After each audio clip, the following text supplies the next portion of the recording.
ওই বল বল কিডন্যাপ করছিস কেন? বল বল কিডন্যাপ করছিস কেন? করিস নাই না? করিস নাই। ওই দাও তুই বল বল বল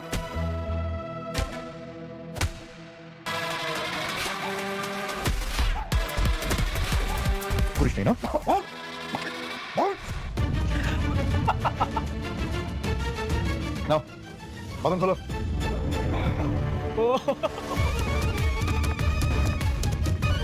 অনেক অনেক ব্যথা লাগতেছে রে।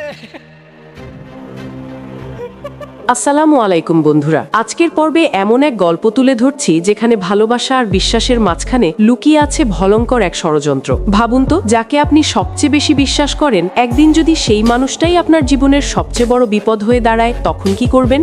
ঘটনাটা শুরু হয় হঠাৎ করেই, যখন মেঘলা নিখোঁজ হয়ে যায় এবং পরে জানা যায় তাকে একটি অর্ধনির্মিত বিল্ডিংয়ে আটকে রাখা হয়েছে, যেখানে চারদিকে অন্ধকার, নিস্তব্ধতা আর অজানা ভয়ে ঘিরে আছে। খবরটা পৌঁছে যায় অনেকের কাছে, কিন্তু আশ্চর্যের বিষয় সে প্রথমে যেতে চায় না, কারণ তার ভেতরের পুরনো অপমান, অভিমান আর কষ্ট তাকে থামিয়ে রাখে। ঠিক তখনই বৃষ্টি এগিয়ে এসে তাকে মনে করিয়ে দেয় যে মেঘলার গর্ভে তার সন্তান এবং একজন মানুষ হিসেবেও হলেও তার যাওয়া উচিত। এই কথাটাই অনেকের ভেতরটা নাড়িয়ে দেয় এবং সে অবশেষে যাওয়ার সিদ্ধান্ত নেয়, যদিও সে বুঝতে পারে না যে সে আসলে এক ভয়ঙ্কর ফাঁদের দিকে এগোচ্ছে। সেখানে পৌঁছানোর পর রাতুল সামনে এসে পুরো ঘটনার মোড় ঘুরিয়ে দেয় এবং সরাসরি অভিযোগ তোলে যে এই অপহরণের নাটক আসলে অনেকেরই সাজানো। শুধু অভিযোগেই থেমে থাকে না, বরং প্রমাণ হিসেবে এক ভাড়াটে লোককে সামনে আনা হয় যে টাকার বিনিময়ে স্বীকার করে নেয় সে অনেকের নির্দেশেই কাজ করেছে।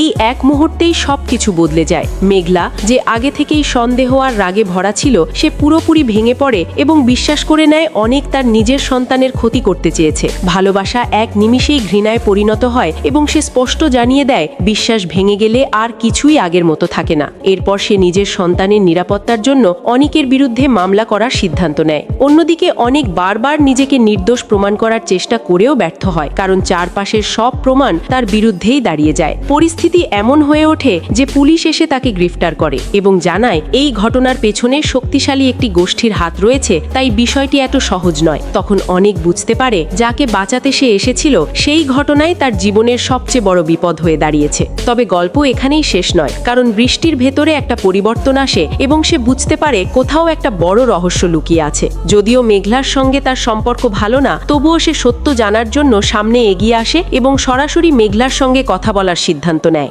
এখন প্রশ্ন হচ্ছে, এই ঘটনার আসল সত্য কি?